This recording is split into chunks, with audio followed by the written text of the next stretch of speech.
Leemos la palabra de Dios. Mis ovejas oyen mi voz y yo las conozco y me siguen. Y yo les doy vida eterna y no perecerán jamás, ni nadie las arrebatará de mi mano. Mi Padre que me las dio es mayor que todos, y nadie las puede arrebatar de la mano de mi Padre. Amén. Vamos a hablar sobre el rebaño del Señor, de las ovejas del Señor. Las ovejas, literalmente hablando, tienen muchos problemas.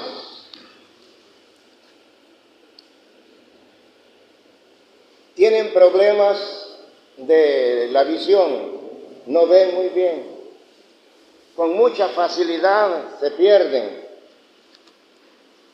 Pero uno de los problemas más grandes que tienen las ovejas del redil son las moscas. Esos son los problemas de las ovejas con bichos. Porque las ovejas atraen moscas. Y esas moscas entran por la nariz y depositan ahí sus larvas. Y al salir esas larvas, al salir esos insectos,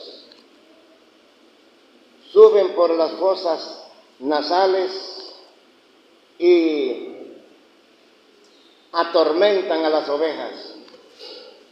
Les causan un zumbido, pero muy profundo dentro de la cabeza de las ovejas, y no saben qué hacer.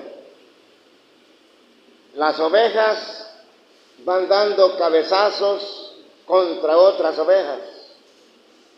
Esas ovejas, con el zumbido que tienen en su cabeza, le dan cabezazos a los árboles. Qué problema, ¿verdad? Pero yo quiero decirles en esta mañana, hermanos, que hay bichos que nos molestan a nosotros también. Nosotros, como ovejas del Señor, también estamos perturbados por bichos y vamos dando cabezazos contra otros hermanos. Estamos también aturdidos y confundidos y le damos un cabezazo al primer hermano que encontramos. Haciendo comparación con las ovejas, literalmente hablando. Pero yo quiero hacer un listado de bichos que nos molestan a nosotros también, hermanos. Tenemos el bicho número 1 de la culpa neurótica.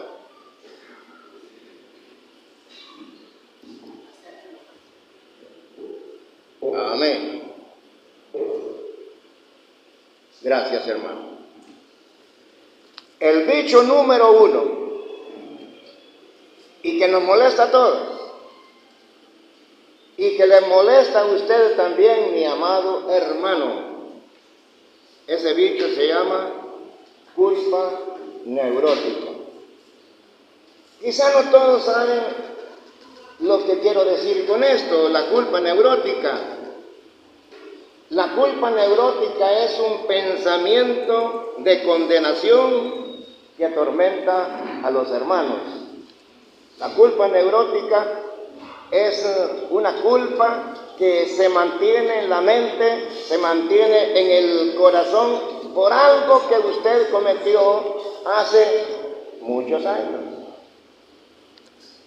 Hace muchos años, hermanos y hermanas, usted cometió un pecado que, aunque ya se lo confesó a Dios, esa culpa lo sigue molestando a usted.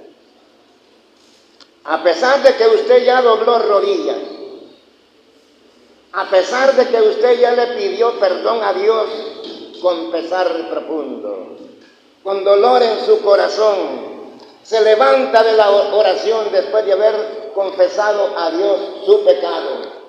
Sin embargo, esa culpa neurótica sigue en la mente, que no le deja dormir, que no le deja descansar. A esa culpa también se le puede llamar culpa psicológica. Pero si usted ya le pidió perdón a Dios, ¿por qué sigue con esa culpa? Con esa culpa neurótica, por ese pecado que cometió hace muchos años. La palabra del Señor dice que si confesamos nuestros pecados, Él es fiel y justo para perdonar nuestros pecados. También dice en 1 Juan 2:1, le invito para que vea lo que dice: hijitos míos, estas cosas os escribo para que no pequéis. Y si alguno hubiere pecado, abogado tenemos para con el Padre, a Jesucristo el justo. Es decir, estas cosas se nos escribieron para que tengamos conocimiento de la palabra de Dios, para que no pequemos. Pero si alguno hubiere pecado, tenemos abogado. Abogado tenemos en Cristo Jesús, que perdona nuestros pecados. Entonces, después de haber confesado nuestros pecados, usted tiene que descansar. Esa culpa neurótica no tiene que existir, no tiene razón de ser en su corazón. No importa el pecado que usted cometió hace muchos años, no importa si es grande o es pequeño, ya pidió perdón a Dios, debe descansar. El bicho número 2, el descontento. Hay mucho descontento en el corazón de muchos hermanos, personas que nunca están contentos dentro de la iglesia. Siempre mantienen en su corazón molestia en la mente, en el alma, porque no están contentos aquí. En Filipenses capítulo 4 y verso 2, ahí el apóstol Pablo dice: ruego a Evodia y a Síntique que sean de un mismo sentir en el Señor. Porque ¿quién era Evodia? ¿Y quién era Síntique? Miembros de la iglesia primitiva. Pero Evodia y Síntique no se querían. Cuando les tocaba trabajar juntas, tal vez en la cocina o en algún comité, no se querían, se ofendían y se daban empujones. Ese es el bicho número 2 que molesta a muchos cristianos. El bicho número 3, la amargura. Hay hermanos que tienen cierta amargura, cierto descontento en su corazón por todo lo que les ha pasado dentro de la iglesia. Tienen mucho resentimiento y mucho descontento. Qué triste es que haya en una iglesia un hermano o una hermana que tenga esa amargura en su corazón, ese resentimiento en su corazón. Pidámosle a Dios que el día que nos toque morir, que sea con un corazón lleno de paz y de tranquilidad, y no morir con amargura contra la iglesia, contra los hermanos y aún contra Dios. En Hebreos capítulo 12 y versículo 14, ahí encontramos, hermanos, lo feo, lo terrible que es la amargura. Hebreos 12, 14 dice: seguid la paz con todos y la santidad, sin la cual nadie verá al Señor. Mirad bien, no sea que alguno deje de alcanzar la gracia de Dios, que brotando alguna raíz de amargura os estorbe y por ella muchos sean contaminados. puede brotar una raíz de amargura en cualquiera de nosotros. Y cuando brota esa raíz de amargura, estamos enojados con todo. Ya no queremos venir a la casa de Dios, porque estamos peleando con Dios, estamos peleando con la iglesia y estamos peleando con los hermanos. Y no solo, que esa raíz de amargura contamina. La raíz de amargura es contagiosa, dice la palabra aquí. Mirad bien, no sea que alguno deje de alcanzar la gracia de Dios, que, como dice, que brotando alguna raíz de amargura os estorbe, y por ella muchos sean contaminados. Entonces, hermanos, debemos de tener mucho cuidado con estos bichos que nos molestan también a nosotros. El bicho número 4 es la enemistad. No puede haber dentro de la iglesia un hermano que tenga enemistad con otro hermano. Que si un hermano viene por aquí y usted viene por allá, usted da la vuelta y se va por otro lado porque no le quiere hablar, no le quiere dar la mano. Entonces, la enemistad es corrosiva. La enemistad es peligrosa, hermano. Porque vean lo que dice la palabra de Dios en 1 Juan capítulo 3, 14 y 15, lo que es la enemistad. Todos aquí tenemos que amarnos como verdaderos cristianos, ¿verdad? Oigan lo que dice Juan en 1 Juan 3, 14 y 15 sobre la enemistad. Nosotros sabemos que hemos pasado de muerte a vida, en que amamos a los hermanos. El que no ama a su hermano permanece ¿en qué? En muerte. Verso 15 dice, todo aquel que aborrece a su hermano es homicida. Y sabéis que ningún homicida tiene vida eterna, permanente en él. Así que no es necesario matar con piedra, con arma, sino que el aborrecer a un hermano o hermana ya es homicida, está en pecado y no hay vida eterna en cualquiera de nosotros si aborrece a su hermano. En Efesios capítulo 4, verso 26 dice, airaos, pero no pequéis. Es decir, tener un momento de enojo, un momento de ira con algún hermano, alguna discusión que tuvimos, bueno, nos molestamos, como dice Pablo, airaos, pero no pequéis. Y que no se ponga el sol sobre vuestro enojo. Hay muchos hermanos que pelearon, discutieron, se enojaron y se puso el sol y no pidió perdón. Amanece otro día, pasa el día, se vuelve a poner el sol y no pidió perdón. Y la enseñanza bíblica es que si nos hemos enojado, si tenemos un momento de ira, en el mismo momento, en el mismo día, tenemos que pedirle perdón al hermano. Eso es lo que enseña la palabra de Dios aquí, hermanos. Vean lo que dice Romanos, capítulo 12, verso 16.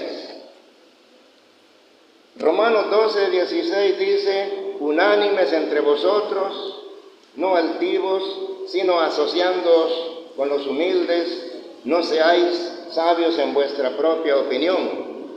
No paguéis a nadie mal por mal, procurad lo bueno delante de todos los hombres. Pongan atención en lo que dice el versículo 18.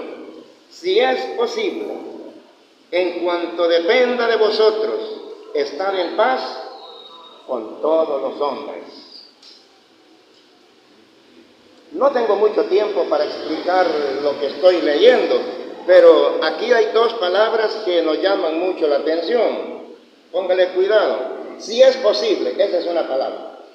Si es posible, primera palabra. La segunda palabra, en cuanto dependa de vosotros. Esas dos palabras nos hacen pensar algo. Hermanos míos, si es posible y en cuanto dependa de usted, esté en paz con todos los hombres.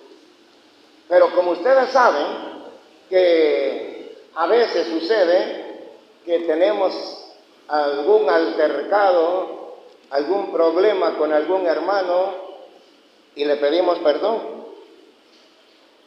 Y dice, no, yo no quiero nada. Yo no quiero tener amistad con usted. Te pidió perdón la segunda vez y le pidió perdón la tercera vez. Entonces, si uno ha pedido perdón una y dos o tres veces a un hermano que no quiere tener amistad con nosotros, bueno, hemos cumplido lo que dice la palabra de Dios. En este caso, como aconseja el Señor Jesucristo, llevar el caso a la iglesia, y si a la iglesia no le hace caso, tenle por gentil. Lo que quiere decir, tenle por pagano. Entonces, el que no perdona tiene el gravísimo problema de irse al infierno. Así que, hermanos míos, hermanos amados, procuremos tener amistad con todos, no tener ningún enemigo dentro de la iglesia. Eso es lo que está enseñando la palabra del Señor.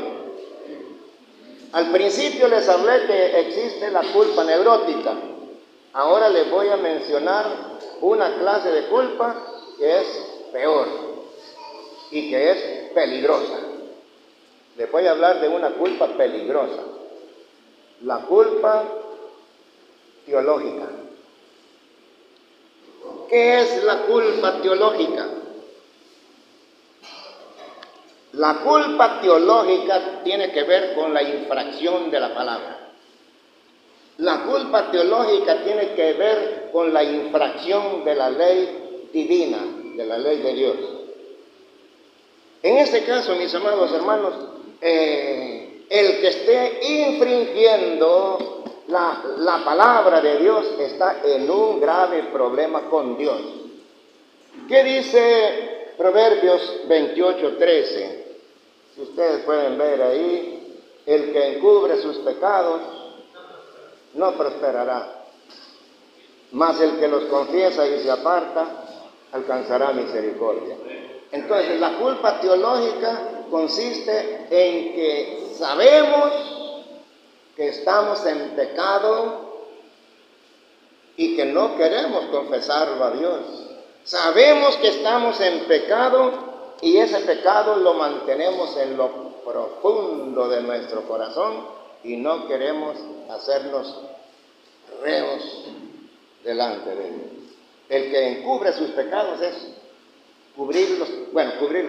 taparlos, esconder los pecados.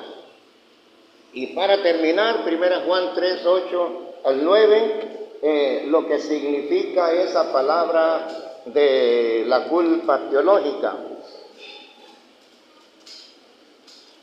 La culpa teológica es peligrosa, hermanos. Se lo voy a terminar de explicar con 1 Juan 3:8-9. El que practica el pecado, ¿de quién es? Del diablo. El que practica el pecado es del diablo, porque el diablo peca desde el principio. Para esto apareció el Hijo de Dios, para deshacer las obras del diablo. Todo aquel que es nacido de Dios no practica el pecado, porque la simiente de Dios permanece en él y no puede pecar, oigan bien, y no puede pecar porque es nacido de Dios. Aquí hay dos, se repiten en el versículo 9, versículo 8 y versículo 9. La palabra clave en el versículo 8 es el que practica el pecado. Tome nota de esa palabra, el que practica el pecado. Y en el versículo 9 dice, todo aquel que es nacido de Dios no practica el pecado. ¿Qué significa practicar el pecado?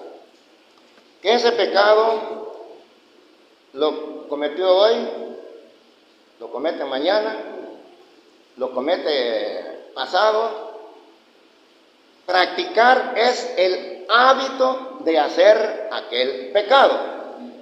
Me estoy dando a entender, ¿verdad? El que practica el pecado es aquel hermano o hermana que cada día está haciendo lo mismo.